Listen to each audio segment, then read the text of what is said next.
el 40% de las compras se hacen vía online. Pero a esto se le suma, además de este cambio en el consumo, en el hábito del consumo, se suma también una crisis económica, ¿no? Que claramente está relacionada con el impacto que está teniendo los distintos movimientos de precios sobre el bolsillo. Es así, lo veníamos diciendo, lo reconoció el presidente. El presidente dijo en una entrevista que incluso estuvo en nuestro compañero Tony Aracre, en donde dijo que efectivamente habían perdido poder de fuego los salarios. Pablo Das Neves es economista, está en comunicación con nosotros. Hola Pablo, ¿cómo estás? Nacho Otero te saluda. ¿Qué tal, Nacho? ¿Cómo estás? Un gusto saludarte. Bien, bien, igualmente. ¿Estás acá en Buenos Aires o en Chubut? En este momento en Chubut. ¿Y qué tal está todo ahí? Te pregunto por Mirá, qué. Porque a mí cuando me dicen, me cuentan, me dice, se está dando derrame en algunas partes, en donde en algunas provincias está sucediendo, y me hablan de Santa Fe, me hablan particularmente de Santa Fe Capital, de Rosario, me hablan también de Neuquén, me hablan también de Chubut. ¿Qué está pasando ahí? En esas partes del país que a veces los porteños no vemos, ¿no? Por ser porteños céntricos. ¿Qué pasa con la economía y si está llegando el derrame? no, a ver, la economía es bastante, digamos, tiene crecimientos bastante dispares, ¿no? Depende mucho del sector. Yo, por ejemplo, estoy en una ciudad que es Trelew, que durante mucho tiempo tuvo uno de los parques textiles más grandes de la Argentina, ¿no? Y la actividad textil se ha ido deteriorando con el tiempo. Hoy es uno de los sectores más golpeados, ¿no? Por el modelo económico, más allá de que todo modelo económico, todo programa económico tiene ganadores y perdedores. Digamos, al sector textil le ha costado perder y bueno, esto afecta mucho en Trelew. Pero Trelew también Chubut es una provincia que tiene mucho impacto en la cuestión energética, ¿no? Aunque bueno, ahí hay una cuestión más técnica donde hoy las inversiones se enfocan más en lo que son los yacimientos no convencionales, ¿no? Con el caso de Neuquén con Vaca Muerta, y los yacimientos convencionales, que son los más antiguos, empiezan a perder un poco.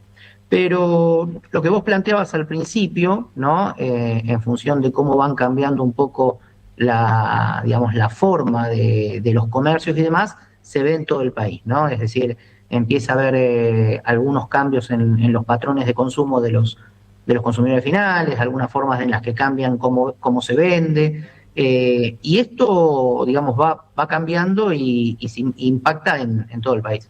Uh-huh. Los sectores energéticos, ¿está teniendo impacto esto? O sea, por ejemplo, Chubut tiene Cerro Dragón. ¿Cómo está impactando? Sí, correcto. ¿Y eso, ahí, qué está pasando en esas zonas? Bueno, acá lo que está sucediendo en lo que son los yacimientos convencionales, como bien vos decís, acá por ejemplo en Chubut el mayor yacimiento es Cerro Dragón, que la operación la tiene Pan American Energy.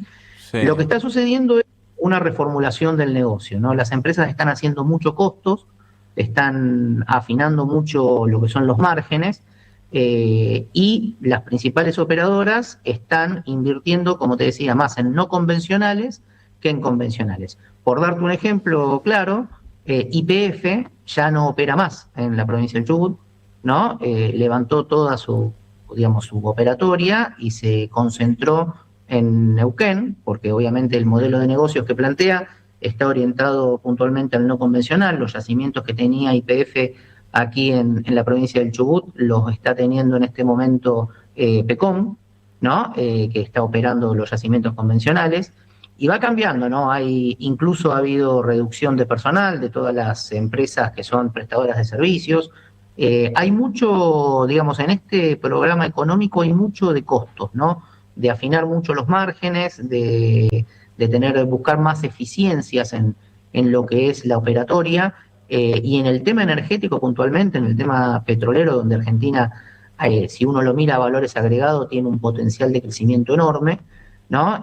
Los yacimientos convencionales son aquellos que tienen que hacer más ajustar los números para tener mayor eficiencia, justamente porque compiten con los no convencionales, que son mucho más, digamos, más eficientes y más rentables. Claro, entonces ese derrame todavía no se está viendo, por lo menos en Chubut.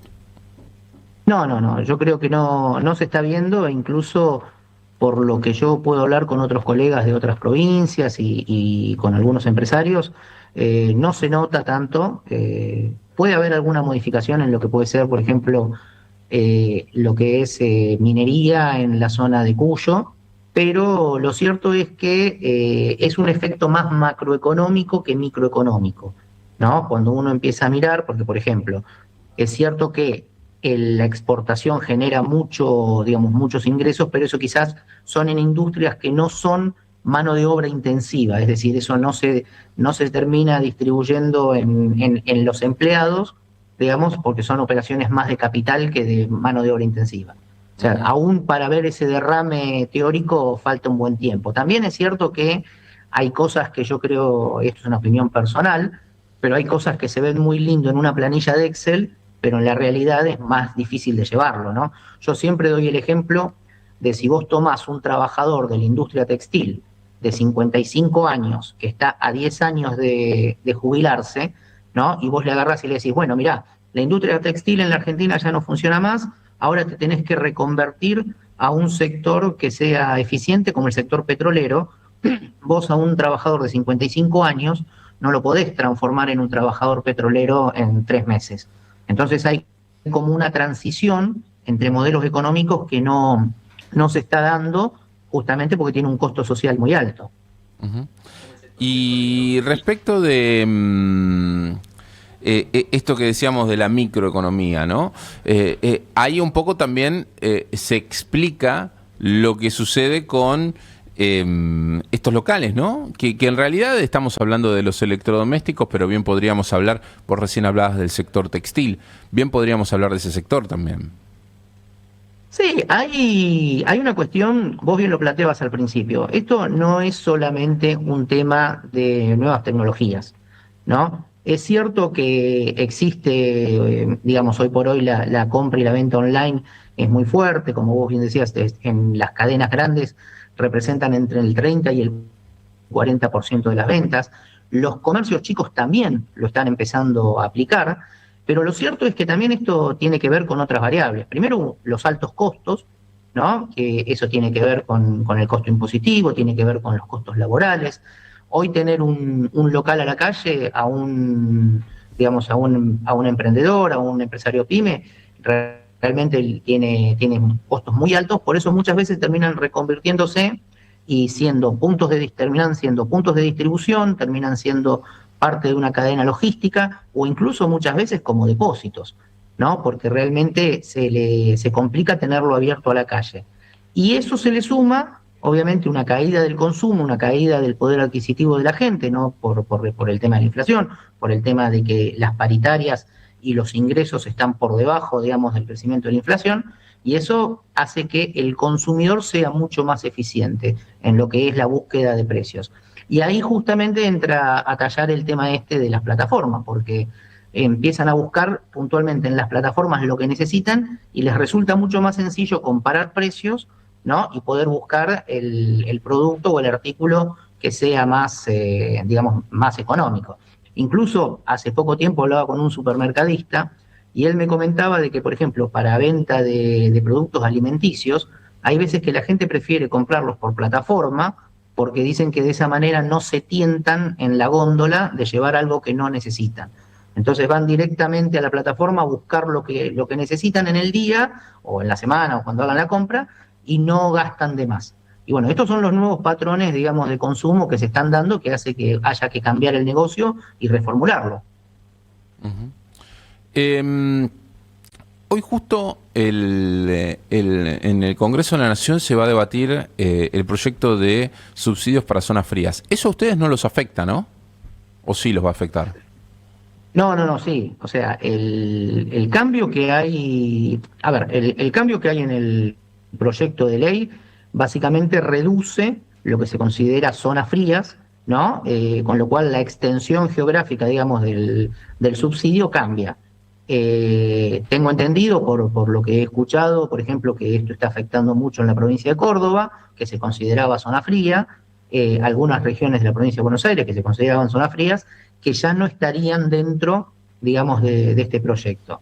Ahora bien, con el tema del gas, ¿no? Más allá del subsidio, por ejemplo, todo lo que es Patagonia se mantiene, pero acá hay un tema que es bastante importante porque se va a empezar a sentir durante todo el año, ¿no? Que es que Argentina importa una cantidad importante de gas para lo que son, por ejemplo, los servicios residenciales.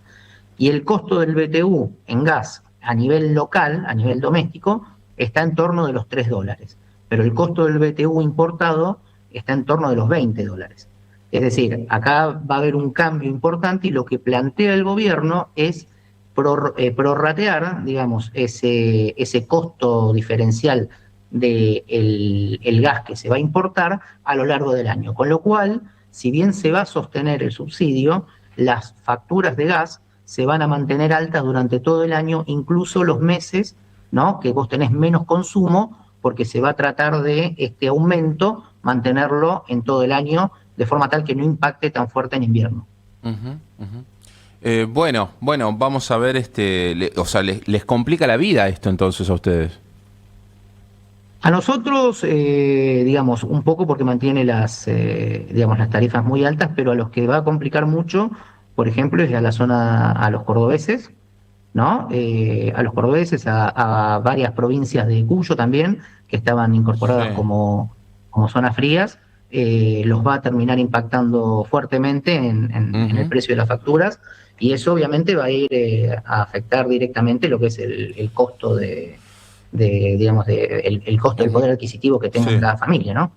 Pablo Das Neves es economista, está hablando con nosotros. Pablo, obviamente, no tengo que decir que es el hijo de Mario Das Neves, ¿no? Ya es conocido. Pablo, ¿cómo estás viendo a Nacho Torres? Bien, yo creo que Nacho en la provincia de Chubut tiene una gestión que, bueno, que no escapa a los problemas, digamos, que existen a nivel nacional. Eso también es cierto. Desde el punto de vista político, el año pasado conformó lo que era Provincias Unidas, juntos con el gobernador de Santa Fe, con el gobernador de Córdoba, pero bueno, no pudieron romper la polarización nacional, ¿no? Y Provincias Unidas, digamos, como una suerte de alternativa política, no pudo avanzar, no pudo consolidarse. Hoy por hoy yo creo que Nacho Torres, al igual que Rolo Frigeri en Neuquén o Alberto Bretilnec en Río Negro, están un poco condenados a negociar permanentemente con Milei, con el poder central, básicamente porque son provincias que son dependientes digamos, de lo que es la política nacional, pero también es cierto que el presidente Milei, para que su digamos, modelo económico funcione, necesita tener ordenado todo lo que es el espectro de energía.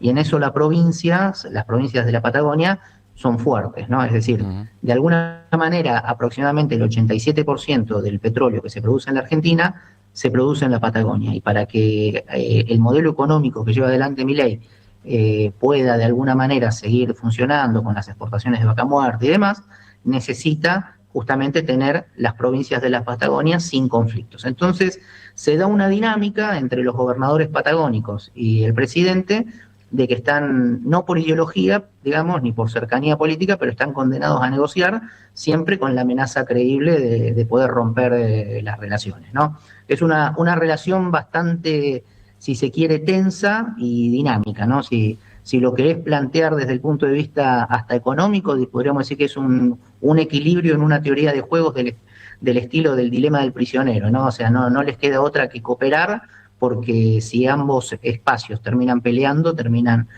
con pérdidas mayores. Bueno, vamos a ver cómo sigue toda esta historia en medio de idas y vueltas que obviamente suceden en muchos casos, ¿no? Parece que todavía seguimos con ese ida y vuelta entre nación y provincias. Pablo, te mando un gran abrazo, ¿eh? Muchas gracias, Nacho, un abrazo para vos y un saludo para toda la mesa. Gracias.